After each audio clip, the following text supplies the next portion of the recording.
This pan, I still have it. Actually, this is the new one of the one that I had. I'm not proud of it, to be honest with you, because that's what we do here.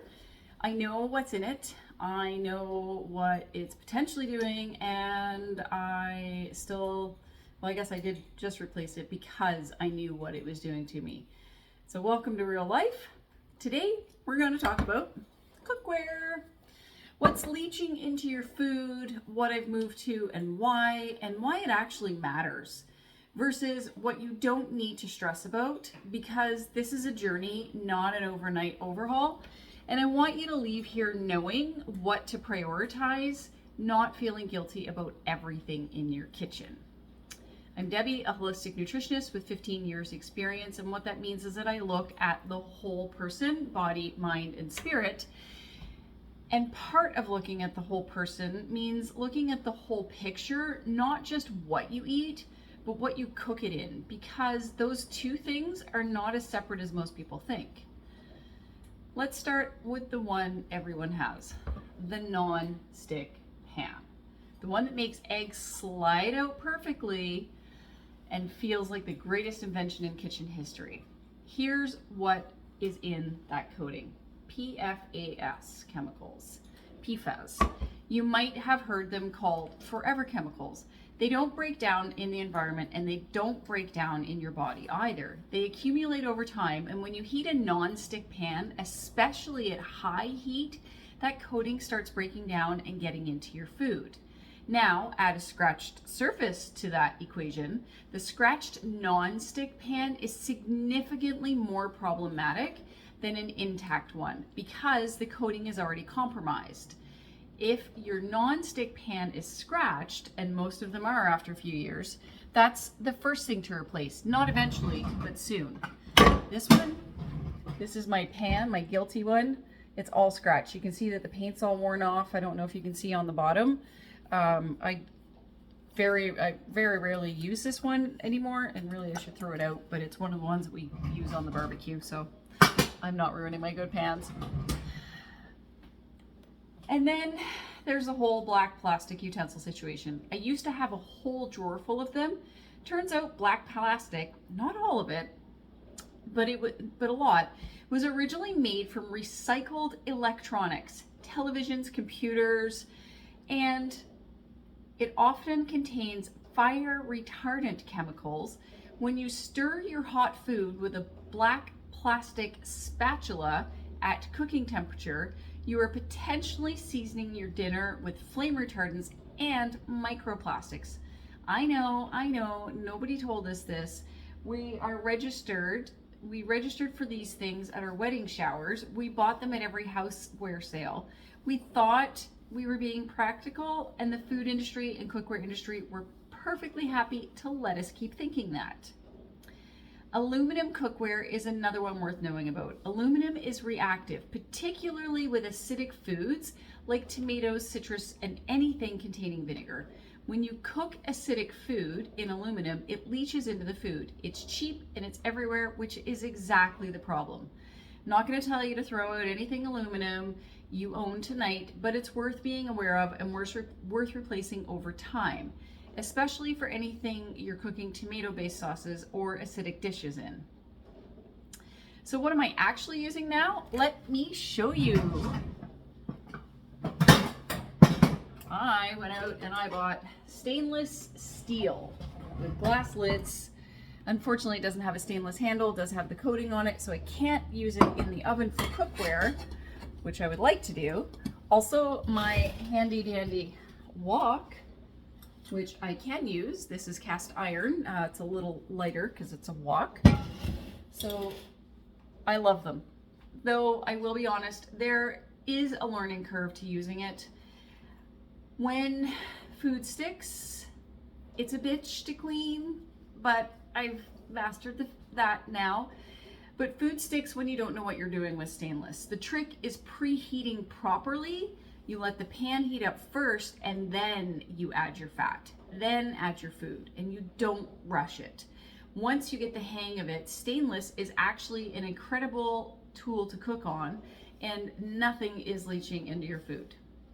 So for my utensils, I've moved away from black plastics. I now have wooden utensils, which I love. And this is a handy little container. Also, I use silicone, which must all be dirty and in the dishwasher. Even though silicone is not without its merits, but that's what's in my drawer now. It's a simple swap. Not super expensive, but when you replace everything at once, it can be really expensive, but it makes a real difference. And cast iron, I did already mention my wok, but it's worth mentioning, even though I don't use it as my primary, it's naturally nonstick when it's properly seasoned. It literally lasts forever. Your grandmother's cast iron is probably still good if you have it, and it actually adds a small amount of iron to your food, which for most of us is a benefit, not a problem. It's heavy, which is not for everyone, but it's worth knowing about. And then there are my 2 nonstick pans that I have, and I use them for low heat only. I never crank the heat on them. I use silicone utensils on them, never anything that will scratch, and I will replace them again when they need it. And that's the honest answer. This is a process. So let's talk storage, because I think this is one where people stress unnecessarily. I use glass containers for most of my foods. These ones are great. They're the Anchor brand. Pyrex also makes them. They come in multiple sizes. And they're great for food storage because leftovers go in them and you can put warm food in them, which is fantastic. You can reheat things, you can freeze them, and anything goes in the microwave, it's going in glass. Glass is non-reactive, nothing leaches, and it's genuinely the best option for food storage, especially for anything warm. But I did just replace my plastic sandwich containers at IKEA when we were there the other week.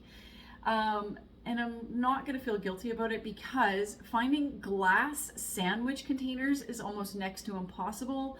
Not only that, but I really don't feel like taking out a mortgage just to buy a sandwich container. Plus, my sandwich is cold, so I know what is going into it and it's not leaching anything. The problem with plastic is hot food in plastic. So cold food in plastic, like fruits, vegetables, sandwich, hummus for your lunch, is significantly at a lower risk. I keep cold food in plastic and hot food in glass, and that is a line I do genuinely feel good about. The thing I really try and stay away from is buying hot food in plastic. Think those Costco chickens. They are hot and then they're put into a plastic bag and then kept under a heat lamp. Imagine what that is doing to you and your body. Those plastics leaching into the chicken, and then you're eating the chicken, and then, you know, it's a whole vicious cycle. So it's just not good. So try and avoid that where you can. It is a completely different conversation and honestly a whole other video, but that's a hard no for me. The practical priority list for storage, if you're making swaps for hot food and leftovers, go with glass. Do yourself a favor. It's the priority. Microwave, never plastic, always glass. Better yet, ditch the microwave, even though there's one in the background here, and you can just fill up the pot. Well, not fill the pot, but you can just put a little bit of water in the bottom of the pot and then put the glass right in, and then you can heat your food that way. It's just the old way. You can use a mason jar lid too. I've seen that hack. Haven't tried that one yet, but I've definitely used the one where I put the glass in the pot. That's the word. And then cold food, plastic, it is at a lower risk, but swap things out over time as they wear out. Never put your plastic in the microwave or in the dishwasher or the microwave, because that again is leaching plastics into things. And don't stress about the sandwich container. I'm trying not to. So I want to be real about something. Replacing your entire kitchen is expensive. A good set of stainless steel cookware, it is an investment. Glass storage containers, they add up. I usually try and buy them on sale. I live in Canada, so Canadian Tire will put them on sale a couple of times a year and I'll restock up then. And not everyone has a budget to do it all at once. I know I certainly didn't. Also, thrift stores are a great place to find things like this, but usually they're without the lids. But that's okay if you just want it to put the food in and then you're going to cover it with your beeswax wraps or whatever.